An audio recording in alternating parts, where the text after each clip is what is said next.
Guilherme Brahim, a batata doce faz parte aí da sua alimentação diária? Porque faz da minha, viu? Faz. Menos do que deveria, mas faz.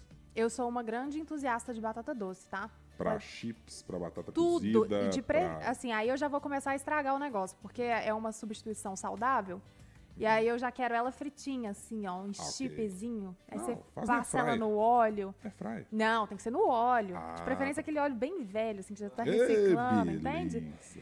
Mas, bom, assim como eu, muitas pessoas são grandes fãs da batata doce e isso está sendo refletido em número, tá? A gente teve um salto um tanto quanto expressivo na produção de batata doce aqui no nosso estado, aqui em Minas Gerais, de 2024 para 2025. Para a gente ter uma ideia, em 2024, a produção ficou em 42 mil toneladas. Já para esse ano, uma alta de 64 mil toneladas. A área plantada também cresceu, ultrapassando aí os 2.700 hectares. E o destaque vai para a cidade histórica de São João del Rei. Hoje, o município responde por quase 30% da produção estadual. É um número muito expressivo. E para a gente entender o que está por trás desse crescimento e também perspectivas para o futuro, a gente vai conversar agora com o coordenador técnico de olericultura da Emater Minas, Georgeton Silveira. Georgeton, seja muito bem-vindo. Bom dia. Bom dia.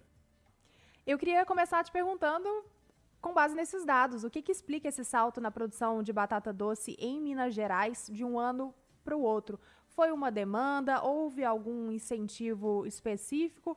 Ou é uma mudança de mercado mesmo? Na realidade, a batata doce é uma fonte de carboidrato de baixa digestibilidade, né? E baixo índice glicêmico. Isso aí são informações do pessoal da área alimentar, né? Os profissionais da área alimentar que passam essas informações. E essa característica, ela mantém uma saciedade maior da pessoa, né? Além de ser rica em sais minerais e vitaminas.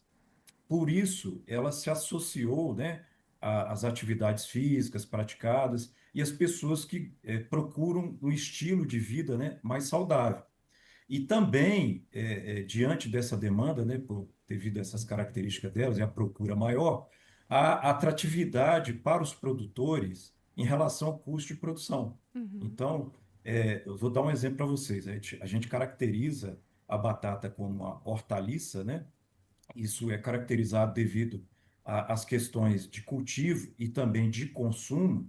Então, por exemplo, um hectare de tomate, que é mais ou menos equivalente aí a um campo de futebol, você tem um custo de produção de R$ 100.000 por hectare. E já a batata doce, ela tem um custo de produção em torno de 10 a 15 mil reais o hectare. Então, realmente, alguns produtores, né, vendo esse filão, né, esse aumento aí do volume de compra, né, dos consumidores e pela atratividade relacionada ao custo, então houve esse aumento, né, relacionado aí à área plantada.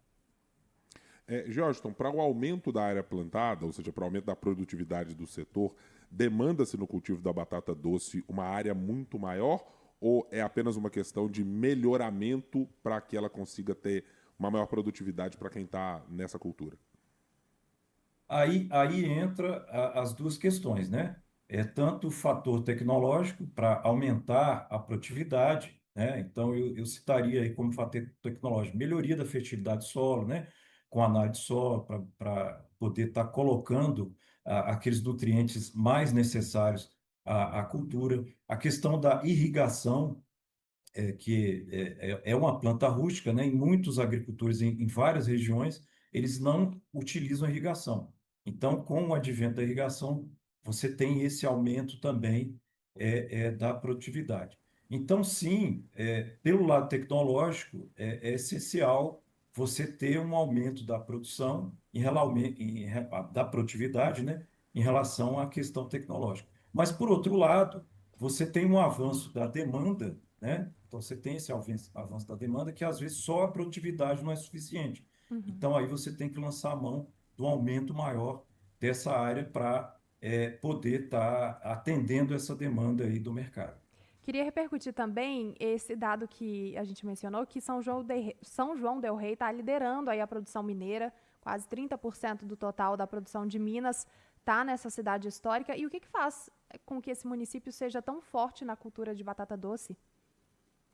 Ó, isso começou esse ano, né? Então, São João do Rei, ele não tem uma tradição, né, Uhum. em termos de cultivo de batata. Tem sim em relação ao cultivo de outras culturas, de grãos e até de hortaliças. Então, tem um grupo de agricultores, né, são agricultores não familiares, que eles viram essa possibilidade e, a partir daí, eles observaram que São João del Rei ele tinha algumas características interessantes lá para o cultivo e até a proximidade do mercado, principalmente do mercado atacadista, né, que é o maior, é o Ceasa. Então, a partir disso, eles apostaram esse ano, né, e vendo esse preço, né, atrativo também, os custos que eu já falei de implantação mais baixos. Então, a partir daí, eles estão apostando, né, esse ano aí, esse aumento de área, em torno aí de 300 e poucos hectares lá no município de São João del Rei. E quando a gente está falando sobre a posição de Minas Gerais no estado nacional, né? Minas tá, quando a gente fala sobre batata doce, numa posição de protagonismo. Há espaço ainda para poder crescer nesse mercado aqui no nosso estado? Não, sim, Minas Gerais, o maior produtor de batata do Brasil hoje é o Rio Grande do Sul, né? Uhum. Seguido aí de São Paulo, e Ceará. Minas Gerais ele ocupa aí o quinto lugar. E sim, há um espaço, né, crescente. Então, a gente está vendo aí essa tendência do veganismo. Então, você encontra hoje muitos produtos, né, processados à base de batata doce como fonte de carboidratos e de sais minerais.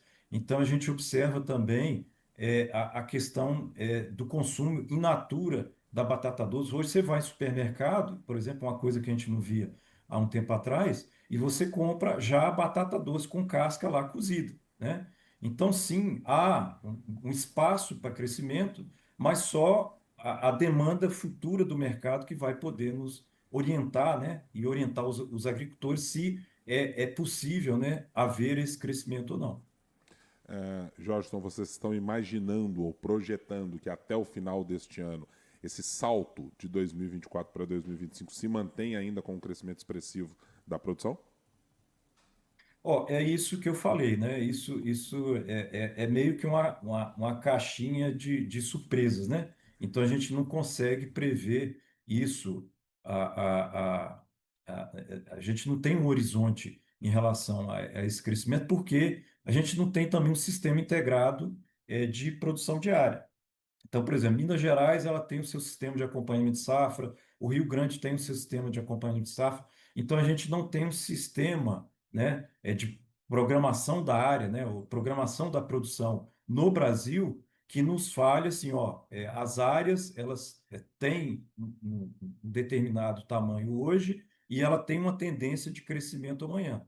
Então, a gente fica meio no escuro em relação, né, a esse crescimento. Mas, como eu disse, realmente há um espaço, né, e há possibilidade, e a gente não sabe se vai manter, né, se vai manter, isso a gente vai observar. O mercado ele trabalha muito na lei da oferta e procura, né? Então a gente vai ver os produtores, né, vão observar como vai ter essa movimentação do mercado, né, principalmente o mercado atacadista esse ano, para verificar se eles vão apostar, né, no aumento dessa área ou manutenção dessa área para o ano que vem.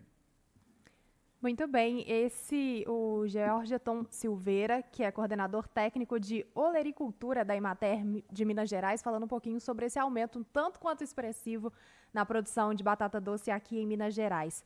Muito obrigada pela entrevista e até uma próxima. Tá, muito obrigado, um abraço a todos.